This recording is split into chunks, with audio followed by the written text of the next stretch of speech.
Hello everyone, welcome back to RSV competitive exams Adda YouTube channel.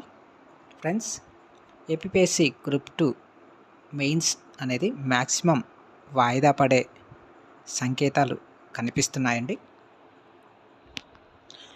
దానికి సంబంధించిన information అనేది ఈ వీడియోలో చూద్దాం. సో వీడియో చూస్తున్న ప్రతి ఒక్కరూ వీడియోని అయితే లైక్ చేసి షేర్ చేయండి. అలాగే మన ఛానల్ని ఫస్ట్ టైం చూస్తున్నట్లయితే ఛానల్ని తప్పకుండా సబ్స్క్రైబ్ చేసుకొని పక్కనున్న బెల్ సింబల్ని యాక్టివేట్ చేసుకోండి.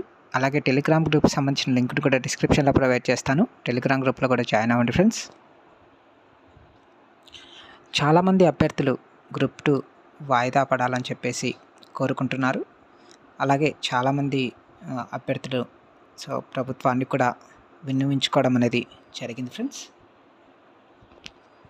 ఎందుకంటే గ్రూప్ 2 వాయిదా పడితే ఇంకా చదువుకోవడానికి కొద్దిగా సమయం దొరుకుతుంది అని భావించే వాళ్ళే చాలా ఎక్కువ మందిగా ఉన్నారు. గ్రూప్ 2 వాయిదా పడుతుంది అని ఎందుకు చెప్తున్నానంటే దానికి సంబంధించిన ఇన్ఫర్మేషన్ అనేది ఒక దినపత్రికలో వచ్చిన న్యూస్ ఆధారంగా చెప్పడం జరుగుతుంది.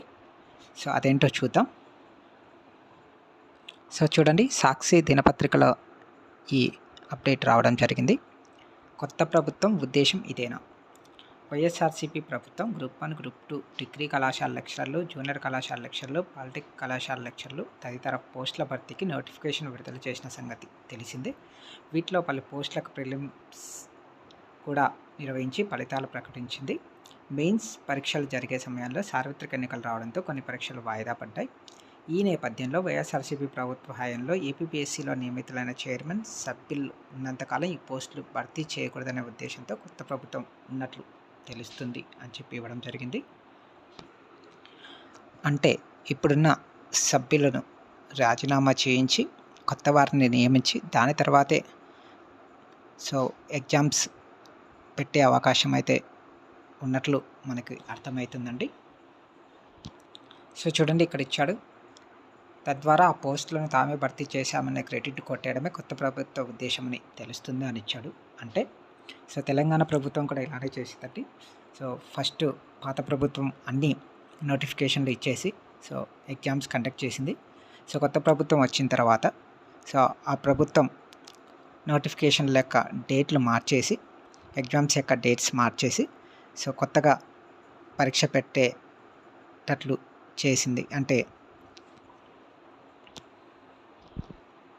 టీఎస్పీఎస్సీని ప్రక్షాళన చేసి కొత్త వారిని నియమించి తద్వారా ఆ టీఎస్పీఎస్సీ చైర్మన్ ఇతర సభ్యుల ద్వారా కొత్త డేట్స్ని పెట్టి అంటే పోస్ట్పోన్ చేసి ఎగ్జామ్స్ని కండక్ట్ చేయడం అనేది జరిగింది.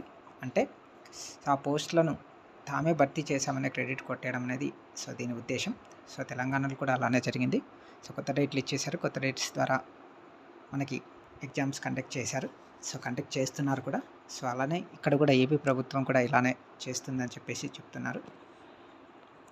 చూడండి, ఈ నేపథ్యంలో ఏపీపీఎస్సీ ప్రస్తుతం ఉన్న సభ్యులను తప్పించేందుకు రాజీనామా చేయాలని, వారిపై ఒత్తిడితో పాటు అవసరమైతే వారిపై కేసులు నమోదు చేసేందుకు పావులు కదుపుతున్నట్లు తెలిసింది. ఇదే కోవలో మరోసారి టెట్ నిర్వహణ పేరుతో డిఎస్సి ఆలస్యం చేసేందుకు కూడా ప్రభుత్వం యత్నిస్తుందనే ఆరోపణలు వ్యక్తమవుతున్నాయని చెప్పేసి ఇక్కడ ఇవ్వడం జరిగింది.